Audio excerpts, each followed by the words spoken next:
뭐 아버님들도 계시고, 예, 두 분 대화를. 저는 이게 뭐지요? 계열별 출제 경향과 지원 전략에 대해서 말씀드리도록 할게요. 뭐 크게 구분하자면 인문 사회계열하고 상경계열로 구분할 수 있는데, 그 계열에 따라서 지원 전략들을 합리적으로 세우는 것이 굉장히 중요합니다. 자, 그러면 제가 예전엔 PPT 자료로만 들어가고 이렇게 프린트는 안 넣은 게 있는데, 지금은 PPT 내용이 프린트 다 들어있습니다. 요거 한번 꺼내보세요. 없으시면 달라고 하시고요. 계열별 출제 경향 분석 및 학교 전략. 계열 선택의 기준은 계열 선택입니다. 논술 전형에서 수학 실력과 연동된다고 생각하시면 돼요. 물론 저도 아이들 상담하다 보면 6월 모평 수학 성적에 X라고 써놓은 아이들이 있어요. 뭐 X맨이라는 얘기인지 모르겠지만 수포자란 얘기죠. 근데 논술 전형에서 수리가 5등급이어도 충분히 수리 논술 보는 대학을 지원해서 합격 가능합니다. 그래서 계열별 선택의 기준은 바로 수학 실력이다라고 단언하고, 왜 그런지에 대해서 말씀드릴 겁니다. 뒷장 한번 가보실까요? 지금 현재 현행 인문계 논술 출제 유형은 이렇게 디테일하게 나눠보면 5가지로 구분할 수 있습니다. 언어 논술 보는 대학이고요. 밑에는 영어 지문을 보는 대학이 있습니다. 영어 지문이 나옵니다. 이화여대 인문, 그리고 한국외대 인문이 있고요. 그리고 수리 논술만 보는 대학이 있습니다. 생소한 대학이죠. 한국공학대. 학생들 모릅니다.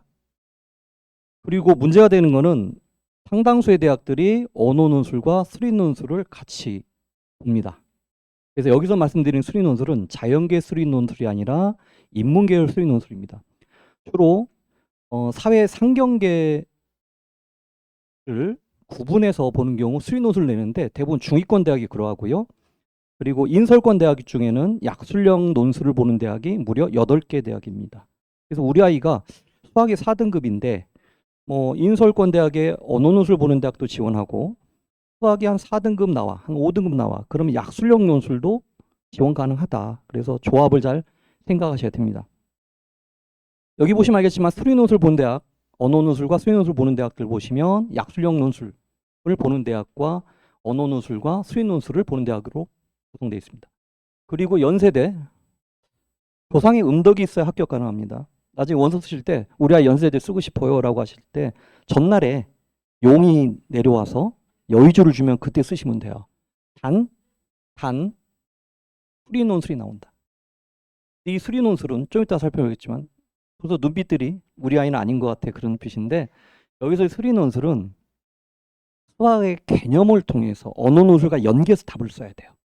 그러니까 수리적 계산은 아주 간단한 거지만 꽤 어렵다. 영어 지문 나오는데요. 저도 처음에 표 보고 바로 덮었습니다. 길고 어렵더라고요. 물론 이 연대를 본 학생 중에 자신을 객관화하지 못한 학생들을 제외하고요. 성대도 쓰고 서강대 쓸만한 논술 실력 가진 학생들은 연대 도전해 볼 만합니다. 하지만 까다로운 대학이다. 그리고 아까 말씀드린 것처럼 여의주 한 3개 정도 물고 내려와야 돼요. 워너비 대학이죠. 자, 그러면 이 정도 말씀드리고 구체적으로 살펴볼게요. 올해 신설된 대학이 4개 대학 있습니다. 고려대 안암 캠퍼스, 상명, 을지, 신안. 5대 같은 경우는 좀 8년 만에 부활한 걸 제가 기억하고 있거든요. 최저가 무시무시하게 높아가지고요. 그림에 떡이 될 수도 있는데, 그리고 폐지하겠다고 했다가 다시 존속으로 다시 논술을 지속하기로 결정한 대학이 서경대입니다. 그래서 학부모님들 받으신 논술 백서 속에는 서경대는 안 나와 있어요. 최근에 발견한 겁니다. 출판사에 책자를 넘겼는데 그 이후에 확인한 거라서 서경대학교는 빠져 있습니다. 표정들은 우리 아이 서경대 안 보낼 거야 그런 표정인데 현실은 녹록지 않다. 자, 그 다음 장 한번 볼게요. 그 다음 장 보시면 수리논술 출제 유형 분석 및 수능 수학 적정 등급입니다. 아마도 아버님 어머님들이 눈에 관심 있는 거는 뭐 이런 내용 나오더니 난 상관없어. 뭐죠? 적정 등급. 우리 아이가 5등급이야. 그럼 우리 아이는 뭐 쓸만하다? 약술용 논술 쓸만하다. 특히 어느 대학? 전대, 가천대 쓸만하죠. 그래서 보시면 알겠지만 우리 아이가 6월 모평 기준으로요. 등급이 3등급만 돼도 중대, 건대, 물론 연대는 그림의 떡이라고 했죠. 경희대 충분히 쓸만합니다. 이화여대는 심지어 4등급 정도만 나와도 돼요. 사칙 연산으로 풀어요. 도형의 면적 구하고요. 사칙 연산하면 끝입니다. 2대 사회, 물론 우리 아이가 최저를 맞춰야 가능한 얘기겠죠. 그래서 크게 틀로 보면요. 수학 1, 2, 그리고 확통이 나오는 대학이 있고요. 여기 나오는 약술형 논술은 수학 1, 2에 한정되어 있다. 그리고 경잠수를 이해하고 응용하는 문제가 숭실대 이화여대에 나옵니다. 그래서 우리 아이가 그럴 리 없겠지만 사탄 과목으로 경제를 선택하는 학생들은 이 대하고 숭실대를 쓰면 굉장히 좋습니다. 경제 개념이 나옵니다. 그리고 경희대는 좀 복합적입니다. 최근 기출문제 중심인데요. 도표 그래프도 나오고 간단한 계산. 여기는 수학 계산 아주 한두 줄밖에 안 돼요. 그 다음에 연계형 언어 논술, 특정 제시문의 입장을 비추어 설명하라 평가해야 됩니다. 얘네가 좀 복잡하죠. 연대 경희대가. 통합적 사고력을, 언어와 수리에 대한 통합적 사고를 요구하는 문제가 연대 경희대다. 이렇게 이해하시면 될 것 같고요. 난도를 보시면 한양대는 진짜 2등급 내면 쓸만해요. 뭐 언어 논술은 간단하게 한 500자에서 600자 정도 쓰면 되거든요. 변별력이 없습니다. 수학으로 뽑습니다. 수학으로. 옛날에 50점 만점일 때 합격자 평균 점수가 27점이었어요. 수학에서. 그러니까 절반 이상 풀면 합격할 수 있다는 겁니다. 난도 보시면 건국대 그냥 수학 문제를 내요. 그러니까 얘네들은 그냥 수학 문제를 내요. 허술형 수학 문제. 우리 아이가 수학 잘한다 그러면 내볼만 하다. 그리고 여기는 어떤 수학의 개념을 통해서 문제 풀고 언어 논술과 연계하기 때문에 언어 논술 실력도 어느 정도 보장돼야 되고요. 이 두 개의 대학은 우리 아이가 사탐에서 경제를 선택했다. 써볼 만한 대학입니다. 여기는 국어하고 수학이 나오거든요. 그래서 보통은 일반적으로는 15문제, 꼭 15문제는 아닙니다. 어느 대학은 14문제 내기도 하고요. 어느 대학은 8문제 내는데 국어와 수학의 기준을 보면 15문제 중에 국어는 9문제, 수학은 6문제입니다. 5등급까지 지원 가능하다. 영향력이라는 것은 그거죠. 교과하고 학생 교과 그리고 논술 실력을 서로 비교하고 그랬을 때 실적으로 당락의 결정의 영향이 얼마냐. 빨간색은 뭐죠? 매우 중요하다. 절대적이다고 생각하시면 되고 푸른색은 영향력이 어느 정도 있다. 여기는 큰 의미가 없다. 별 의미 없습니다. 왜냐하면 평균 점수가 인문과 사회 계열이 비슷해요. 변별력이 크진 않습니다. 한양대는 미적분 기하 출제를 한다고 했지만 실제 낸 적은 없습니다. 우리 아이 얘기가 아니라서 눈빛이 흐려지신 것 같은데 1, 2등급이면 써볼만 하다니까요. 2등급 초반만 돼도 무조건 쓰라고 합니다. 근데 지금 현재 학교에서 문과에서 1등급은 거의 없고 2등급 있을까 말까 하죠. 그게 현실이죠. 그리고 연계형 언어 논술은 아까 말씀드린 것처럼 계산 결과를 논거를 통해서 언어 논술을 작성이 됩니다.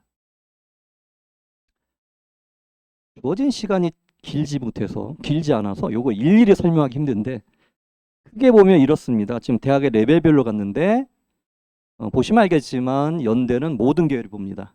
25점 정도인데요. 난이도는 실제 중이라고 했지만 연대 정도 개념 없이 쓰는 애들 말고요. 그냥 6장 중 한 장을 한번 연대로 써보자. 연대 쓴 거를 가문의 영광으로 생각해보자. 연대 시험일 날 할아버지부터 해가지고 다 사진 한 방 찍자. 그런 목적이 아니고 성대도 쓰고 서강도 쓰고 한양도 쓸만한 논술 실력이 출중한 아이들. 그리고 최저를 충족한다면 연대 지원할 때는요. 그 학생들이 수준이 어느 정도 보장되기 때문에 실제 난도는 중이라고 했지만 아이들이 체감하는 난도는 하입니다. 실질적으로는. 하지만 절대적 기준으로 본다면 난도는 중 정도 된다. 이렇게 하시면 돼요. 영향력 별로 없다. 웬만하면 다 애들 쓴다는 거죠. 한양대는 아까 말씀드린 것처럼 수학 실력이 당락을 결정하더라. 그래서 파이널 수업 때 한양대 상경 드는 아이들이 거의 없다시피 합니다. 아이들이 지레 포기하는 거죠. 이화여대는 난도는 제가 볼 때 아무리 봐도 하예요. 제가 경제학과 출신이거든요.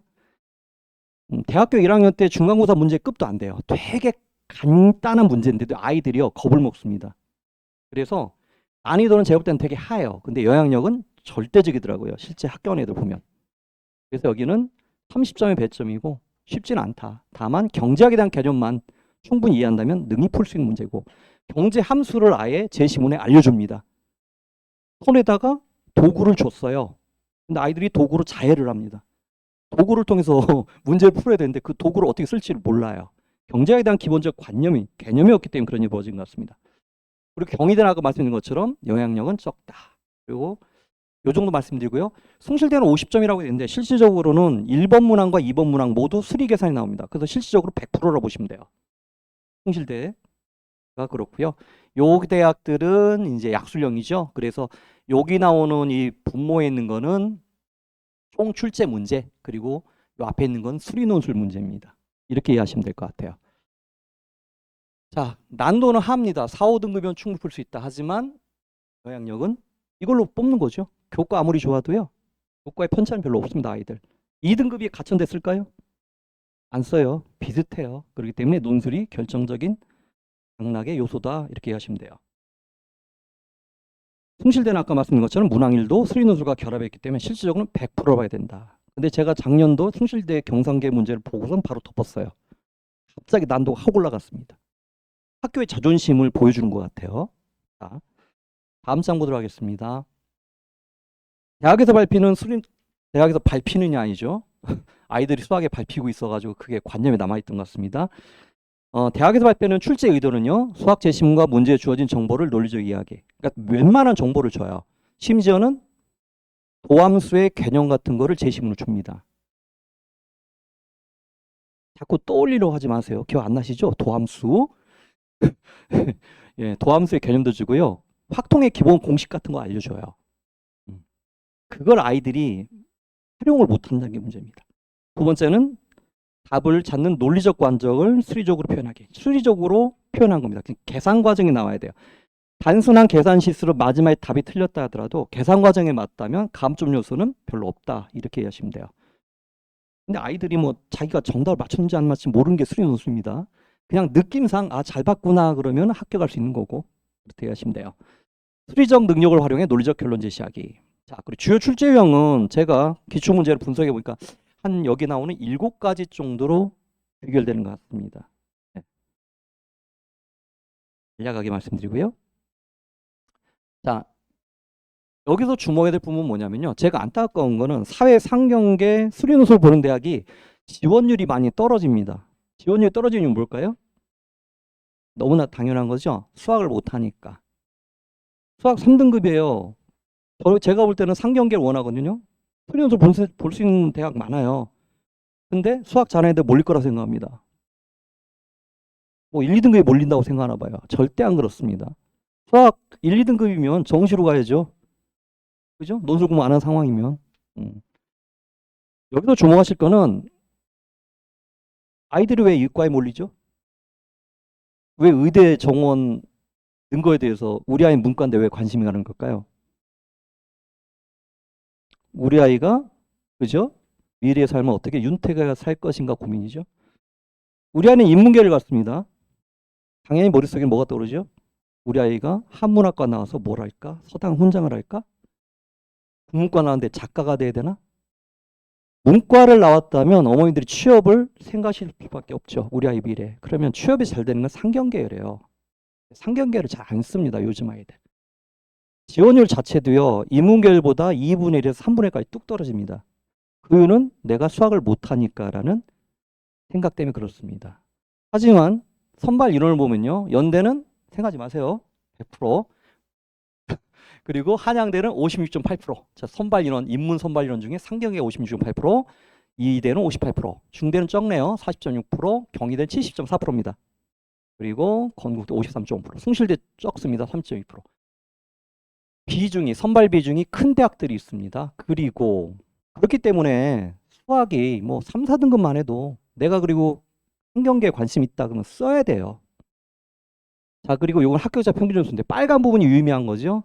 이화여대 인문계열의 합격자 평균 점수가 23년도, 아직은 작년도 입결을 발표 안 한 대학들이 있어서 여기에 아무런 표시도 안 한 거는 작년 입결이고요. 여기 표시된 거 23이라는 건 재작년 입결입니다. 이화여대 보시면 알겠지만 인문하고 사회상경 간에 얘네들은 사회계열에서 상경계 포함해서 수리논술 보거든요. 점수 차이가 몇 점 정도 납니까? 암산이 안 되시죠? 그러면서 우리 아이한테 너 왜 수학 못해? 그러시면 안 되는 겁니다. 6, 7점 정도 차이 난다 보시면 되겠죠. 점수 차이는 어디서 날까요? 예, 수리논술에서 차이가 나는 겁니다. 수리논술 차이 납니다. 경쟁률은 이렇게 합산을 해가지고 구분이 안 되는데요. 일반적으로 사회 상경 계열 중에 수리논술 보는 대학들은 인문에 비해서 아까 말씀드린 것처럼 경쟁률 자체도 낮고요. 실 경쟁률도 역시 낮습니다. 중앙대는 점수 편차가 오히려 상경계가 조금 더 높은 것 같죠. 그만큼 변별력이 크지 않다. 중앙대는 통계 확률 쪽에서 계산 문제 나오거든요. 그냥 수학 문제 하나 푸는 거예요.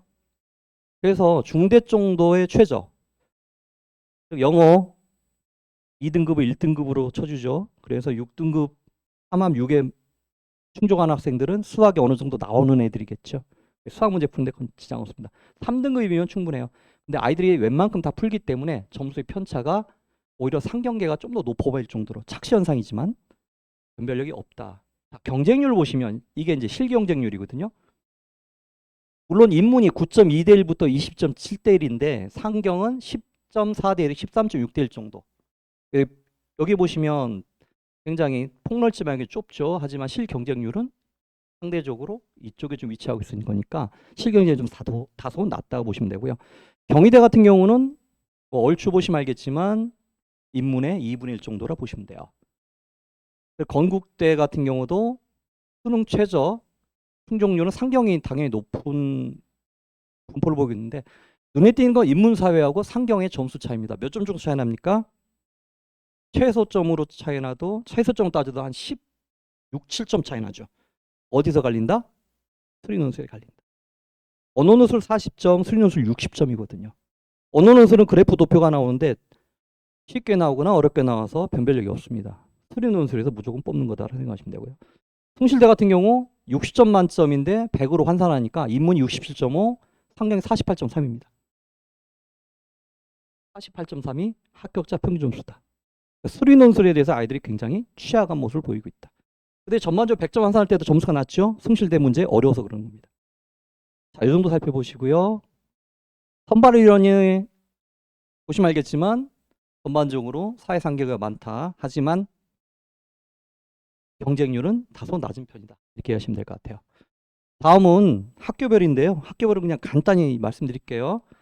눈여겨보실 거는 뭐냐면 학교자 평균 점수는 그렇다 치고 요거예요. 우리 아이가 과연 감당할 수 있는가. 한양대 같은 경우는 난도도 높고요. 영향력도 절대적이고요. 수리논술의 실반영 비율이 매우 높습니다. 절대적입니다. 체감난도는 높습니다. 이화여대 난도는 한데 아이들이 체감하는 난도는 매우 높다. 왜? 경제학의 기본 개념에 대한 이해가 안 돼서. 그래서 영향력은 지대하다, 크다라고 보시면 됩니다. 중앙경희하고 건숭한 묶어볼까요? 중앙대, 경희대 같은 경우 난도는 중간 정도입니다. 체감 난도 보통입니다. 점수차가 크지 않습니다. 중앙대는 20점밖에 안 되기 때문에 낮은 점수 비중 때문에 영향력이 다소 있을 뿐입니다. 다소 있을 뿐이고요. 경희대는 큰 편차가 없다. 건국대는 아까 말씀드린 것처럼 점수 편차가 매우 크기 때문에 또 난도도 높습니다. 상이라 보고 영향력은 수리논술의 실반영 비율이 높기 때문에 절대 영향이 있다. 한양대와 공통적 상이라 보시면 돼요. 체감 난도는 아이들이 다소 높다고 여기고 있습니다. 숭실대는 이화여대와 비슷한 맥락으로 돼요. 문제를 경제함수 응용, 이해와 응용인데 갑자기 작년도 기출문제 보니까 체감 난도가 갑자기 높아졌어요. 그래서 영향력은 더 커질 것 같다. 난도는 절대적 기준으로 보면 중이고요. 아이들 눈높이에서는 굉장히 높아졌다고 느낄 거고요. 점수 차이가 꽤 크죠. 점수 차이 꽤 큽니다. 이과 학생들도 숭실대 경상을 봐요. 그리고 수리 계산 문제고 1번 나와봐야 경제학에 나온 기본 개념을 물어보거든요. 그리고 요거는 한번 보세요. 약술형 논술 전형 개괄인데요. 약술형 보는 대학이 굉장히 많이 늘었습니다. 8개 대학이 쭉 늘었습니다. 과거 적성고사를 봤던 대학들입니다. 적성고사. 그래서 문제 구성 방식도 적성고사에서 크게 변하지 않았다. 눈여겨보실 점은 합격자 평균 점수가 이게 편차가 매우 큽니다. 요거 좀 눈여겨보셔야 되고요. 진짜 눈여겨볼 거는 이 기본 점수와 배점입니다. 예를 들면 상명대는 기본 점수 없이 900점입니다. 10문항, 문항당 10점입니다. 나머지 10점은 뭘까요? 교과겠죠? 그러니까 여기는 한 문항 틀리면 문항당 10점인데 이게 이제 1000점으로 한 사람 900점이죠. 한 문항 틀리면 100점이 날아가는 거예요. 이런 데는 되게 절대적이죠. 을지대까지 하면서 생각하실 거예요. 기본 접수 없습니다. 이 기본 접수 없는 대학들은 약술형 논술이 그냥 당날 결정한다 보시면 되고, 상대적으로 기본 접수가 어느 정도 반영된 대학들은 교과의 영향력이라든지 좀 높을 수 있고요. 논술의 영향력이 다소 낮을 수도 있습니다. 요거 참조하도록 하시고요. 국어 수학 단답형과 서술형을 출제하고요. 풀이 과정 및 정답 제시를 요구하며 수험생 수준 대비 체감 수준은 평이하다라고 합니다. 저희도 약술형 논술 수업 진행하거든요. 그래서 약술형 논술을 고려한다면요, 국수형 중에 국어 수학 열심히 해야 됩니다. 그리고 국어가 3이고 수학이 5다? 해볼만 해요. 국어를 잘 보면 되죠. 인문계니까 국어 배점이 높은 거니까. 그리고 논술을 하는 학생들은 약술형 논술 준비하기가 수월합니다. 서술형이 있잖아요. 논술은 어느 정도 하는 학생들 서술형 잘 씁니다. 그렇게 이해하시면 될 것 같아요. 미리 준비하실 필요는 없고요. 저희가 수업 개설할 때 그때 와도 상관없습니다. 그리고 요게 이제 표로 정리한 건데요. 수학 등급으로 오면 한양대는 제가 볼 때 합격을 하려면 2초 정도는 돼야 되는 거예요. 2등급 초반대. 공대 건대는 확률 통계 계산형 문제들이 일반적으로 나오기 때문에 건대가 좀 더 많은 걸 물어봅니다. 중앙대는 보다 건대가 조금 더 여러 가지 계산을 물어보는데, 제가 볼 때는 3초 정도면 쓸만하다. 숭실대는 3중 정도, 연세경위는 3등급 안에만 들어도 충분히 쓸만하다. 이화여대는 4등급도 가능하다. 안 믿으시는군요. 재작년 합격자 중에 한 녀석이 과 수석을 했는데 그 녀석이 수학이 4등급이에요. 4등급.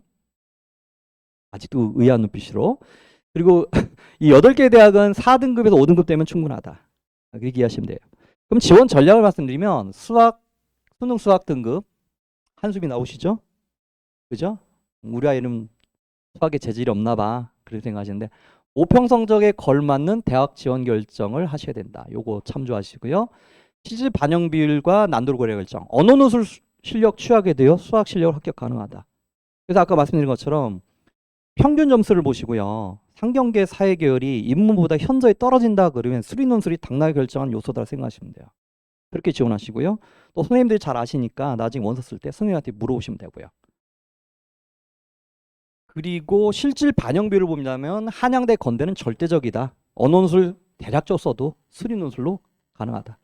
난도를 보면 한양대가 제일 난도가 높고요. 그 다음에 중앙건국, 숭실, 연세경이. 숭실은 원래 이화하고 같이 붙었었는데 작년도 기출문제 난도 갑자기 높아졌어요. 교수님들이 숭실의 자부심 뭐 이런 건가 봐요. 그래서 어렵게 내버렸어요. 제가 보고 기겁을 했습니다. 예전 문제, 시험 문제 그거마저도 아이들이 포기하는데 어렵게 냈어요. 자, 그리고 연세경이 이화, 그리고 여긴 약술형 대학지죠. 유형에 따른 결정. 나 언어 논술 우리 아이 잘한다. 수학이 조금 약하지만 언어 논술 잘한다. 그러면 용의, 여의주, 세계, 물고는 연세대, 경희대를 쓰는 게 괜찮겠다. 왜냐하면 경희대 같은 경우는 계산이 한 줄 정도, 답지에 한 줄 정도밖에 안 들어가요. 수학 1, 2 확통, 우리 아이가 수학 1, 2를 잘 못하는데 확통을 기가 막히게 잘한다. 한중, 경건. 그래서 수학 우리 아이가 잘한다 그러면 확통 열심히 하셔야 돼요. 아이들. 왜냐면 한중, 경건, 확통 중심으로 문제 나옵니다. 그리고 경제함수 이해 계산 이화여대 숭실 중심이고요. 수학 1, 2 계산 문제 요 8개 대학이 나온다. 제 수업은 신규 개강을 아름다운 소리네요. 7월 24일 날 신규 개강 8회 수업을 개강해서 언어 논술의 기본 8가지 유형을 수업할 예정입니다.